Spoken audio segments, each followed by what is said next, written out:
세상에 떠도는 기묘한 괴담들. 첫 번째 이야기. 내 목숨이 얼마 남지 않아 제발 살려달라고 했다. 난 뭐 때문인지 사주나 타로점을 보면 오복이 뛰어나서 죽을 때까지 손에 돈 떨어지는 일이 없고 밥 굶을 걱정, 몸 아플 걱정 없다고 하더라. 물론 자랑은 아니고 끝까지 들어봐. 지금까지 어머니가 어디 가서 물어봤던 거나 내가 타로점 봤던 것까지 다 포함하면 서너 군데쯤 돼. 그런데 가는 마다 그런 식으로 이야기를 하면서 마지막에 꼭 딴 데 가서 묻지 마세요. 보기 너무 좋아서 아마 일부러 험담해서 부적살았느니 할 수도 있으니까 이런 식으로 말을 하더라고. 나는 그냥 이놈들이 자기 실력에 자신이 없으니까 그냥 추켜 세워놓고 복채만 받아먹는 거라고 생각했지. 그러다 내가 군 입대 전에 동네에 못 보던 타로집이 생겨났어. 이때가 23대야. 그 집 주인이 30대 중반쯤 돼 보이는데 꽤 예뻤어.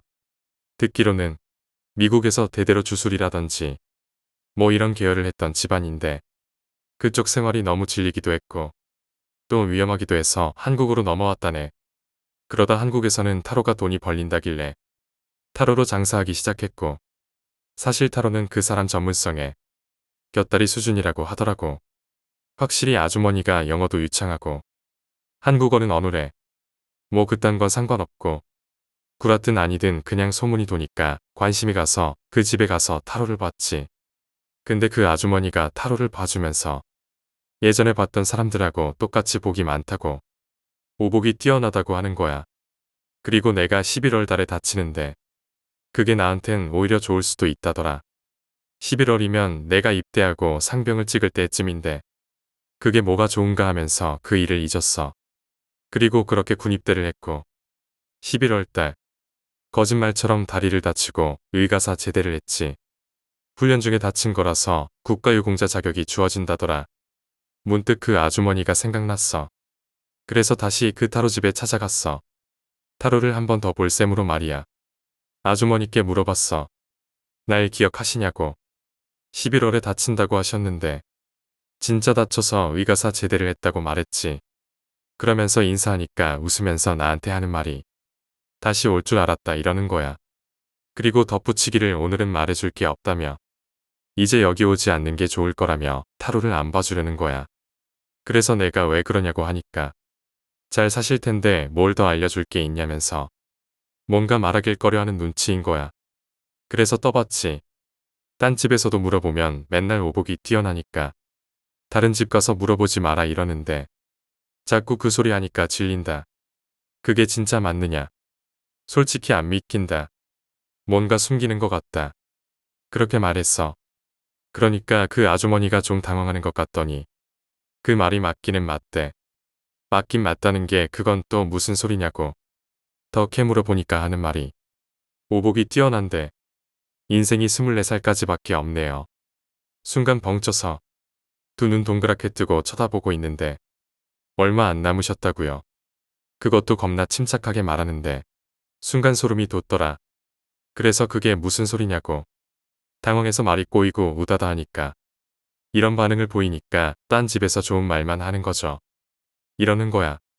그니까 죽을 때까지 손에 돈이 안 떨어지고 하는 말은 내가 24까지 사니까 그때까진 돈이 안 떨어지고 밥을 굶지 않고 잘 산다. 뭐 그런 이야기라는 거였지. 그래서 내가 아주머니 지금 저 복채 더 내라고 하는 말이죠. 그러니까 집에 가시고 오지 마세요. 이러더라. 그래서 나는 그때부터 아주머니께 비굴하게 빌었어. 살려달라고. 나는 더 살고 싶다고. 눈물만 안 흘렸지. 완전 얼굴 다 구기고 말했어. 그러니까 아주머니가 나보고 한 가지 약속만 하면 살려주겠대. 그게 뭐냐고 물으니까 결정적인 순간에 누가 쳐다보면 절대 말하지 마세요. 그게 사람이든 귀신이든 나는 알겠다고 했지. 그리고 나한테 십자가랑 유리병 하나를 주더라고. 유리병엔 내 소변에 손가락 피를 조금 섞고 거기다 십자가를 담궈서 이번 주 안에 사람 없는 곳에다 버리래. 그 사이에 자기 집에 양초를 하나 피워둘 건데 내가 성공하면 그 양초가 다 녹는데 근데 통할지는 모르겠대. 그리고 한국에는 이상한 고스트가 많기도 하고 한국이 진짜로 그쪽 계열 사람들한테는 최악의 환경이기도 해서 자기는 그냥 자기가 아는 대로만 알려줄 테니 알아서 하래. 그리고 보수는 안 받겠대. 받으면 아까 말한 대로 장사꾼 취급받으니까. 자기는 그게 진짜 기분 나쁘대. 그래서 나는 그날 저녁 우리 집에서 좀 떨어져 있는 대학교에 제일 구석진 곳에 그 유리병을 버리러 갔어. 거긴 대학교 아닌데 대학이 워낙에 넓어서 사람이 절대 안 다니는 곳이야. 말이 대학교지. 사실 거긴 풀숲이었지. 유리병을 거기다 놔두고 돌아서니까 솔직히 웃기더라고. 내가 왜 이 짓을 하는지. 일을 끝내고 나니까 긴장감도 풀려서 웃으면서 핸드폰으로 친구한테 전화를 걸었어. 근데 진짜 무서운 건 내가 도서관으로 가는데 어떤 남자가 검은 모자를 푹 눌러쓰고 날 쳐다보면서 다가오는 거야. 근데 그 사람 눈이 진짜 시뻘게. 진짜 지금도 뭐 있겠는데 엄청나게 시뻘건 눈동자였어. 그리고 대뜸 타로카드 아줌마가 한 말이 생각나더라. 그래서 친구가 전화로 날 부르는데도 진짜 아무 말도 안 하고 그냥 걸어갔어. 그러니까 그 남자가 나를 지나치면서 하는 말이 아이씨 핸드폰이 있네. 이렇게 속삭이면서 지나가더라고. 다음날에 그 타로카드 집에 찾아가니까 그 양초 다 녹아서 없고 아주머니가 차 한 잔 주면서 설명해 주길 내 손목에 팔찌가 채워져 있었대. 무슨 링이라고 부르는 것 같던데 이름은 까먹었고 아기를 가진 존재가 사람들에게 채우는 건데 다행히 그게 자기가 다루는 영역이라 알려준 거라더라. 그리고 자기는 절대 사기꾼 아니니까 다른 사람한테도 그냥 이번 일은 없었던 일이라 치고 말하지 말래. 도와준 게 오히려 거짓말이라고 소문나면 장사 못하니까 그냥 잠자코 있으래. 그리고 얼마 뒤에 자고 일어나니까 엄마가 대뜸 말하길 그 대학 도서관 앞에서 여대생이 죽었대. 사이코패스에 묻지마 살인이라고. 그리고 1년이 지났고 나는 멀쩡히 살아있어. 그 타로 집에 이제는 안 가지만 작년까지만 해도 자주 갔고 아직도 우리 동네에서 장사하는데 장사가 흥해서 길가에다 손글씨 간판도 올렸더라고. 근데 나는 솔직히 그 집에 안 가는 게 더 좋다고 봐. 너무 자세히 알아서 살기 싫어질 수도 있거든. 요약하자면 타로점에서 보기 좋다는 말을 자주 듣던 나는 군대에서 다쳐 의가 제대한 후 예언이 맞아떨어지자 타로점을 다시 찾았다. 그곳에서 타로점 주인은 내 수명이 24살까지라고 예언하고 특별한 의식을 통해 나를 구해주었다. 그 뒤로 나는 타로점을 다시 찾지 않기로 결심했다. 두 번째 이야기, 이상한 남자. 벌써 10년은 된 이야기입니다. 친구 A가 갑자기 산으로 여행을 떠나겠다고 말을 꺼냈는데 구입한 지 얼마 되지 않은 디지털 카메라를 시험해보고 싶었던 게 주된 이유였습니다. 처음에 그 얘기를 들은 저도 별 생각 없이 그래. 조심해서 다녀와라. 라고 말한 뒤 배웅해줬습니다. 하지만 사흘 정도 있다가 돌아올 예정이었는데 나흘이 지나도 닷새가 지나도 A는 다시 돌아오지 않았습니다. 물론 별다른 연락도 없었기 때문에 마침내 A의 가족은 경찰에 실종 신고를 했습니다. 그리고 일주일 뒤 A가 발견됐는데 익사체가 되어 산 근처의 해변에서 떠올랐던 것입니다. 등에 메고 있던 배낭 속 유류품을 통해 신원이 판명되었다고 했고 며칠 뒤 저는 A의 장례식에 참석했습니다. 그곳에서 느닷없이 경찰이 저를 불러 세웠는데 사진 한 장을 보여주며 혹시 이 남자 모르십니까? 하고 질문을 던졌습니다. 거기 찍혀있는 것은 웃고 있는 A였는데 그 옆에는 본 적 없는 수염난 남자가 있었습니다. 30대쯤 된 것 같았고 이 사진은 A의 디지털 카메라를 복원하는 과정에서 나왔다고 하는데 시간을 보니 A가 죽기 직전에 찍은 마지막 사진이라고 했습니다. 그 사진 외에도 비슷한 사진이 몇 장 더 있었다고 했는데 혹시 이 남자가 A를 죽인 건 아닐까? 라는 생각이 들긴 했지만 전혀 모르는 사람이었기 때문에 저는 남자를 전혀 모른다고 대답했습니다. 경찰은 제 말을 듣고 역시 그렇겠죠. 라고 고개를 떨궜는데 그 모습을 보고 제가 질문했습니다. 도대체 이 남자는 누구입니까? 제 질문에 경찰이 넌지시 알려줬는데 그게 말입니다. 사실 이 남자는 10여 년 전에 실종된 사람이에요. A씨가 사고를 당한 부근에서 사라졌고요. 지금도 저희가 수색하고 있습니다. 그 남자가 누구인지, 살아있는지 죽어있는지는 알 수가 없다고도 했는데 단 하나 확실한 것은 A가 이 남자와 만난 직후 수수께끼에 죽음을 맞이했다는 것뿐입니다. 경찰은 이후 A군의 사망 전 근황을 조사했는데 디지털 카메라를 구입 후 인터넷 커뮤니티에 가입을 했고 그곳에서 실종된 산의 풍경이 좋다는 후기글을 보고 그곳으로 향한 것 같다고 했습니다. 여기서 더 꺼림칙한 점은 그 산이 좋다고 후기글을 올린 사람 역시 조사 결과 행방불명으로 나왔다는 점입니다. 세 번째 이야기, 사이비 종교에 빠진 친구. 나에게는 친구가 한 명 있었다. 초등학교 때는 6년 내내 같은 반이었고 중학교에서는 2년간 같은 반, 고등학교에서도 1년은 같은 반이었던 녀석이었다. 대학교도 같이 가고 같은 과에 같은 동아리에 있었다. 가장 친하다고 자신 있게 말할 수 있는 친구였다. 가끔 짓궂게 굴기도 했지만 본성은 상냥하고 겁이 많은 정말 좋은 녀석이었다. 대학에 처음 들어가 동아리에 갔을 무렵 이 중에 친구가 있냐고 선배가 물어본 적이 있었다. 그 자리에 15명 정도가 있었는데 있어요. 라고 바로 대답한 것은 우리뿐이었다. 그것도 서로를 가리키고 있었기 때문에 둘이 사귀는 것 아니냐는 농담까지 들었을 정도였다. 하지만 우리가 사회에 나오고 4년쯤 되었을까. 그 녀석이 대단히 우울한 얼굴을 한 채 우리 집에 찾아왔다. 뭐라고 하는 것인지 갈피를 잡을 수 없는 이야기를 횡설수설 늘어놓았다. 그리고는 인생의 갈림길에 서 있다며 돈을 빌려달라고 말했다. 나는 돌려받지 못할 각오를 하고 친구에게 돈을 줬다. 그 후로도 2번, 3번 친구는 찾아왔다. 하지만 나는 결코 차갑게 대하거나 친구를 돌려보내지 않았다. 취직이 잘 되지 않을 수도 있다고 생각하고 있었다. 저 녀석의 장점은 내가 누구보다 잘 알고 있으니 언젠가는 반드시 멋지게 성공할 거라고 믿고 있었다. 오히려 세상이 그 녀석의 장점을 몰라주는 것에 화가 날 정도였다. 하지만 4번, 5번 점점 친구의 모습은 야위어 갔다. 아무래도 걱정이 된 나는 친구의 집에 찾아갔다. 문 앞에는 대나무로 만든 촌스러운 장식이 걸려 있었다. 아파트인데도 문패가 무슨 대리석 같은 돌에 새겨진 것에 종이를 끼워 넣는 것이었다. 집에 들어간 후에 나는 더욱 놀랐다.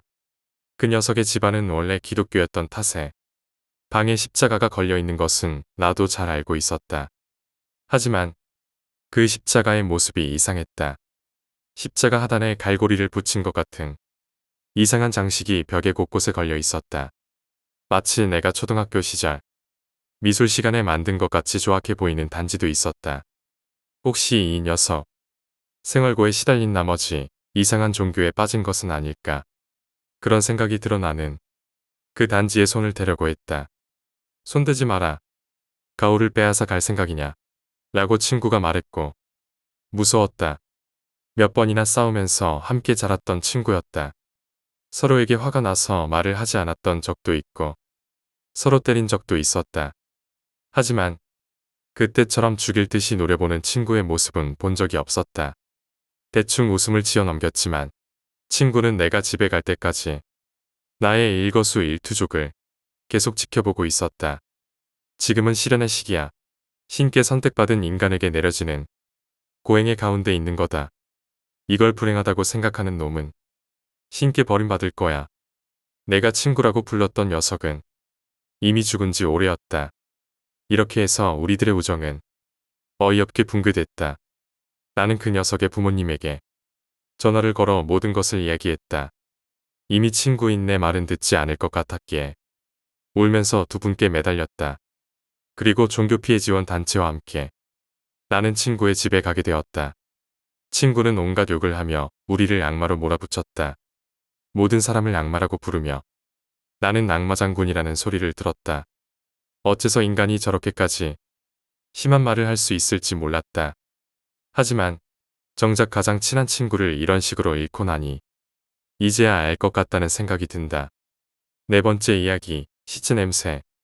우리나라는 땅이 좁다 보니 그 집에서 썩은 시체가 나오거나 살인사건이 생기더라도 시골 동네 아니고는 입소문이 상관없습니다. 원룸이나 주택가에서 이런 사건 나오면 저 같은 사람에게 1년간 공짜로 와서 살라고 합니다. 사람이 살아야 시체 냄새도 없어지고 주변 집들과 융화가 된다면서요.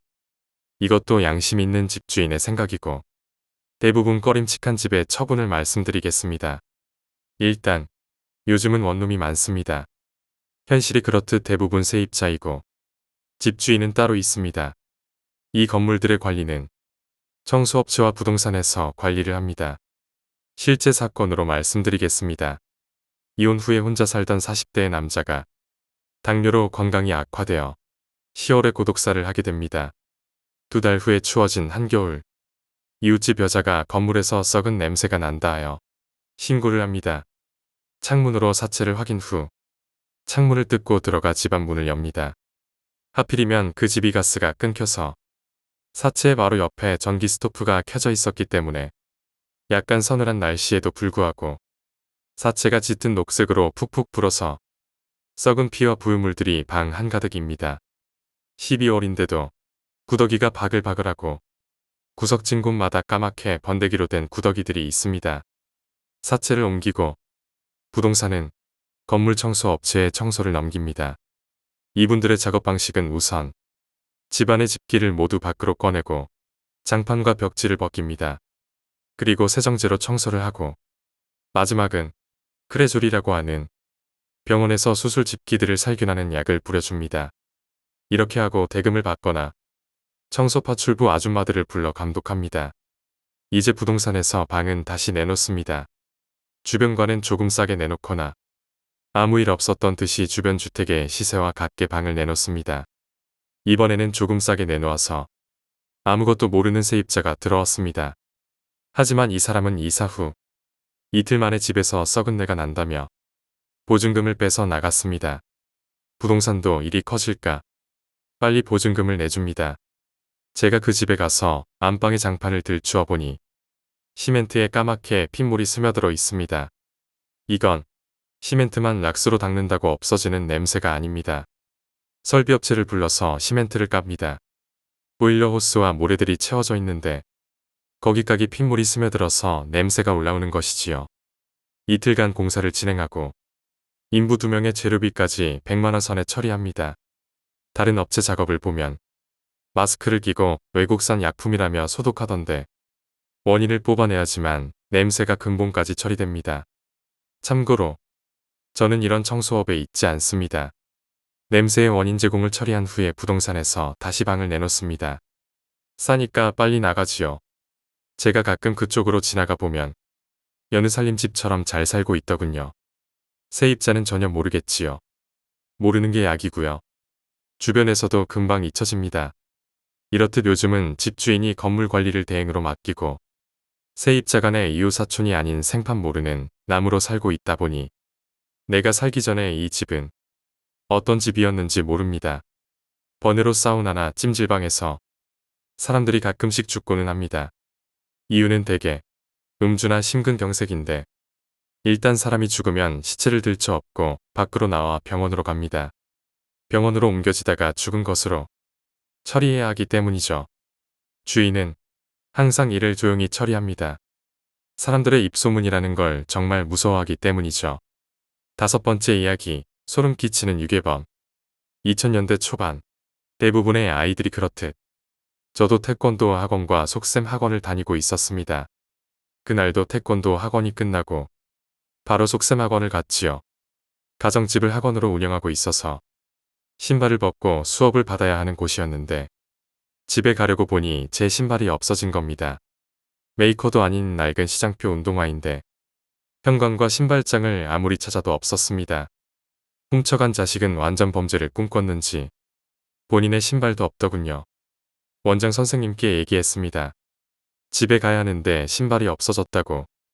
그랬더니 집에 남는 신발을 줄 테니 신고 가라고 하더군요. 받았던 신발은 핑크색 털 실내화였습니다. 겨울에 학교에서 신었던 털 실내화. 흰 태권도 도복에 촌스러운 핑크색 털 실내화. 어린 마음에 수치심을 크게 느낀 저는 학원을 나온 후에 누가 볼까봐 집까지 달려갔습니다. 집으로 가는 길엔 승용차가 간신히 들어갈 만한 넓이의 골목이 하나 있었습니다. 그 골목의 중간 지점을 달리던 도중 어떤 아저씨가 절 부르더군요. 수치심의 감정이 고조됐기에 바쁘게 집으로 뛰어들어가던 도중이었지만 당황하며 대답하고 말았습니다. 무섭게 생기지도 않았고 그저 친근한 동네 아저씨 같은 분이었습니다. 아저씨는 오라는 손짓을 하며 제게 말했습니다. 신기한 병아리 가져가지 않을래? 그토록 기르고 싶었던 병아리를 공짜로 받는다는 생각에 창피함도 잊어버리고 말았습니다. 거기다 신기한 병아리라니. 학교 친구들에게 보여주면 인기를 얻을 게 분명했습니다. 아저씨는 기분이 좋은 듯 웃으며 병아리가 다른 곳에 있으니 같이 가서 가지고 가야 한다고 말했습니다.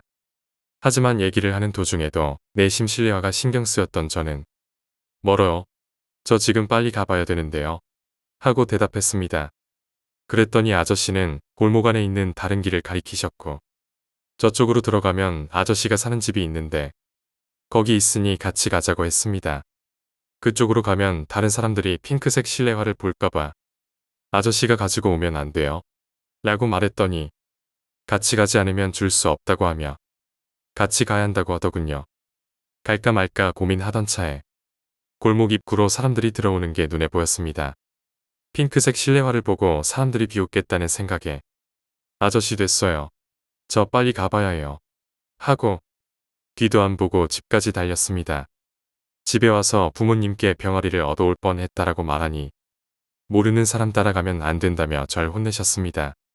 가끔씩 생각하는데 신발이 없어지지 않았다면, 신발이 핑크색의 털 실내화가 아니었다면, 그래서 수치심을 느끼지 않고 사람들을 피해 도망치지 않았다면 어찌 되었을지 궁금하네요. 정말 신기한 병아리를 받았을지, 아니면 어디 팔려가거나 죽었을지. 6번째 이야기, 실종. 과거에 재직했던 방문 판매회사에서 떠돌던 무서운 이야기입니다. 기본적으로 그 회사는 5명이 하나의 그룹을 이뤄 조장이 차를 몰고 해당 지역의 사원들을 데려가는 구조였습니다.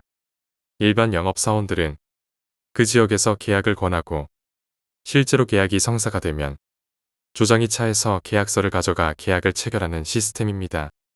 과거에는 이 회사에 무척 실적이 좋았던 A라는 젊은 사원이 있었다고 합니다.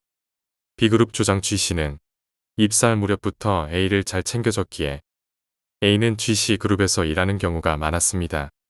어느 날 G씨 그룹에 배정된 A는 계약을 따내기 쉬운 편이었던 신축 아파트에 우선적으로 배정되었다고 합니다. 하지만 그 아파트는 집을 비우거나 입주를 하지 않은 가정이 많은지 아무리 초인종을 눌러도 대답이 없었습니다. 영업을 뛰다 보면 그런 일은 종종 있기 마련이기에 A는 신경 쓰지 않고 마지막 집에 초인종을 눌렀습니다. 젊은 여자의 목소리가 대답했습니다. 미인이면 좋겠다고 생각하며 입에 익은 인사치레를 술술 뱉어냅니다. A는 갑자기 의욕이 솟아났습니다. 이거 해볼만 하겠는데. 지금까지의 경험으로 보아 감이 잡힌 A는 보는 순간에 그렇게 생각했습니다. A의 예상은 맞아떨어져 여자는 집 안으로 들어와 자세한 설명을 해달라고 부탁했습니다. 집 안으로 들어가 카운터가 있는 부엌으로 안내된 A는 문득 천장을 보고는 얼굴이 시퍼래졌습니다. 천장에 빽빽하게 아기 사진이 잔뜩 붙어 있었던 것입니다. 사진은 사이즈도 피사체도 모두 달랐지만 빈틈 하나 없이 천장 가득 붙어 있었습니다. 기묘한 광경이었습니다. A는 그 모습에 조금 공포를 느꼈지만 금방 전까지 이야기하던 여자에게는 결코 나쁜 느낌을 받지 않았고 오히려 싱글벙글 웃는 얼굴과 상냥한 태도 때문에 호감까지 생길 정도였습니다. 무엇보다 고작 이 정도 가지고 계약을 체결할 기회를 놓칠 수 없다는 생각이 가장 강했겠지요. 천장에 있는 사진은 신경 쓰지 말자. A는 자신을 타이르며 농담을 섞어가며 상품 설명과 기기 시연을 했지요. 대체적으로 새댁들은 남편 탓을 대며 계약을 피하는 경우가 많지만 그런 일도 없이 아주 무난히 얼마 지나지도 않아서 여자는 계약 의사를 밝혔다고 합니다. A는 승낙 의사를 확인한 후 계약을 위해 G에게 연락을 취했습니다. 방에 들어온 G 역시 천장의 사진을 보고 당황한 듯 계약을 최종 확인하는 와중에도 어딘가 어색한 모습이었습니다. A 역시 이 집이 기분 나빴기에 가능한 한 빨리 계약을 끝내고 나가고 싶다는 생각뿐이었습니다. 그런데 계약서에 도장만 찍으면 계약이 끝날 무렵 이상한 일이 일어나기 시작했습니다. 쥐가 도장 찍을 곳을 체크하고 있는 와중에 옆방에서 남자의 앓는 소리가 들려오기 시작한 것입니다. 낮은 남자의 목소리는 무심코 등골이 오싹해질 정도로 몹시 괴로워하면서 동시에 누군가를 원망하는 것처럼 들렸습니다. 아무리 계약이 중요하다지만 A도 G도 깜짝 놀라 서로를 바라본 후 여자의 얼굴로 시선을 향했습니다. 그런데 방금 전까지 사람 좋은 미소를 띄우고 있던 여자는 소름 끼칠 만큼 무표정하게 A를 바라보고 있었습니다. A는 공포를 사귀기 위해 뭐라도 말하려다 여자의 이상한 분위기에 압도되어 말을 삼켰습니다. 마음 깊은 곳에서 눈앞의 여자가 기분 나쁘다고 소리치고 있었습니다. 분명히 본능적인 이유에서겠지요. 그리고 그건 쥐 역시 마찬가지라 두 사람은 마치 가위에 눌린 것처럼 여자를 그저 바라보고 있었습니다. 그 사이에도 신음소리는 멈추지 않았고 오히려 점점 커지는 것처럼 느껴졌습니다. 그리고 갑자기 여자가 끼익하는 애매하고 이상한 소리를 흘렸습니다. 아마 웃음소리였을 거라 생각하지만 알 수 없는 일입니다. 여자는 표정 하나 바꾸지 않은 채였으니까요. 갑자기 여자가 마치 잡아늘인 테이프 같은 소리를 뱉어냄과 동시에 저 너머에서 들려오던 신음소리가 큰 외침으로 변했습니다. 뭐지? 이 자식들. 역시 제정신이 아닌 놈들인가? A가 패닉에 빠질 무렵 더욱 불가사의한 일이 일어났습니다. 여자의 머리가 눈으로는 쫓을 수 없을 정도의 속도로 좌우로 마구 움직이기 시작한 것입니다. 너무 속도가 빨라 머리가 흔들리는 것처럼 보일 정도였습니다. 여자는 날카로운 소리로 웃기 시작했습니다. 여자의 얼굴은 변함없이 A를 곧바로 바라보고 있습니다. A는 공포 때문에 울 것만 같았습니다. 방 안저편에서 들려오는 남자의 외침과 여자의 날카로운 웃음소리, 돌아가자고 말하는 쥐의 떨리는 목소리를 듣고서야 A는 짐을 긁어모아 필사적으로 현관까지 내달렸습니다. 여자가 따라오는 기척은 없었습니다. 그런데 현관을 나오는 순간 무심코 뒤를 돌아봤던 A는 후회하고 말았습니다. 열려있는 문 너머 거실이 보였기 때문입니다. 거기에는 정주하고 있는 여자가 자신을 보고 있었고 방 문이 조금씩 열리고 있었습니다. 흐릿하게 보이는 어두움 너머의 광경을 상상하자 소름이 끼쳤습니다. A와 G는 필사적으로 도망쳐 차로 돌아온 후 서둘러 그곳을 떠났습니다. 하지만 다음날 A는 그 집의 계약도 맺지 않고 상품을 두고 왔다는 걸 깨달았습니다. 다시 그 집을 찾아가는 건 무서웠지만 그렇다고 그대로 버려놓을 수도 없는 일입니다. 결국 A는 G에게 부탁해 다시 그 아파트로 향했습니다. 주저하면서도 인터폰을 누르려던 A였지만 이상한 것을 깨닫고 말았습니다. A가 가리킨 것은 현관 옆에 설치된 가스 미터기에 달려있는 꼬리표였습니다. 그건 원래 그 집에 입주자가 없는 경우에만 붙어있는 것입니다. 깜짝 놀란 두 사람은 계량기를 확인했습니다. 전혀 움직이질 않았습니다. 이거 거짓말이지. 쥐가 중얼거렸습니다. 몇 번이고 인터폰을 눌러봐도 반응은 없었습니다. 어쩔 수 없이 두 사람은 관리소에 연락을 해 사정을 털어놓았습니다. 몇십 분 후 도착한 관리소 사람은 쥐의 이야기를 듣고 고개를 갸웃거리면서도 기세에 밀린 것인지 확인만 해드리는 거예요. 라며 문을 열었습니다. 믿고 싶지 않았지만 그 방에는 아무도 살고 있지 않았습니다. 어제 봤던 풍경은 어디에도 없었습니다. 하지만 딱 하나, 거실에 조용히 놓여져 있는 상품만이 어제의 사건이 사실이라는 것을 알려주고 있을 뿐이었습니다. 그 사건 이후 영업 자체를 두려워하게 된 A는 회사에도 출근하지 않고 방에 갇혀 살게 되었다고 합니다. 하지만 에이스였던 A가 빠지고 나니 매출에도 타격이 커서 결국 회사 상사들까지 동원되어 그를 설득했습니다. 결국 A는 그곳의 아파트 근처로는 영업을 나가지 않는다 라는 조건을 걸고 한 달 만에 복직했습니다. 그렇지만 아무래도 그는 거기서 만난 무언가에게 이미 홀려 있었던 것 같습니다. A가 돌아오고 일주일 정도 지난 어느 날 G는 A를 어느 아파트에 데려다 줬습니다. 아무런 특색도 없는 보통 아파트였습니다. 이전에 다른 사람들도 몇 번 영업을 한 적이 있는 곳이고 A 자신도 방문한 적이 있는 곳이었습니다. 그리고 수십 분이 지난 후에 G에게 전화가 왔습니다. A의 전화입니다. 벌써 계약을 따낸 건가? 역시 대단하네, A 녀석. G는 일부러 차에 타고 있는 다른 사원들에게 들리도록 이야기한 후 전화를 받았습니다. 여보세요. 아무 대답도 들려오지 않습니다. 수십 초 후 A의 비명과 함께 소란스런 소리가 들려왔습니다. 동시에 이상한 목소리도 들려옵니다. 보통 일이 아니라고 느낀 G는 A가 있는 곳으로 차를 돌리며 물었습니다. 이제 그만둬야겠어요. 울면서 A가 말했습니다. 무슨 일이야? 왜 그래? G는 냉정하게 물었습니다. 그 녀석이 또 나왔어요. A의 말은 이랬습니다. 이번에는 아기 사진이고 뭐고 하나도 없는 보통 방에서 보통 여자와 만났다는 겁니다. 하지만 계약건이 척척 진행되어 G에게 전화를 건 순간 여자의 얼굴이 기묘하게 비뚤어지더니 그때 만났던 그 여자의 얼굴로 변했다고 합니다. 그리고는 또 만났네요. 라고 말하고는 기묘한 웃음소리로 웃었다는 것입니다. A는 다음 날부터 회사에 나오지 않았습니다. 그리고 그는 그날 이후로 실종되어 발견되지 않았다고 합니다. 7번째 이야기, 나에게는 언니가 있었다. 정확히는 언니가 있었다고 한다. 나는 기억조차 못한다. 내가 태어나기 전에 죽었으니까. 언니와 나는 나이 터울이 크다. 10살 가까이 되는데 내가 임신된 지 3주 후에 언니는 차에 치여 죽었다. 엄마는 잠깐 동안 미쳐서 정신병원에 수감됐다. 하지만 날 품고 있어서 약물 치료는 하지 못했다. 대여섯 달 후에 제정신이 돌아왔는데 엄마가 자기 몸을 내려다보고 비명을 질렀다고 한다. 자기 배를 핥히고 뜯은 자국이 선명한 걸 보고 놀랐단다. 손톱이 빠지고 갈려서 손은 온통 엉망진창. 자기가 임신했다는 사실도 몰랐고 그걸 받아들이지도 못하는 와중에 미쳐버려서 의사며 도우미에게 자꾸만 뱃속에 사탕이 들어있다면서 자해를 했다는 것을 엄마는 그제야 알았다.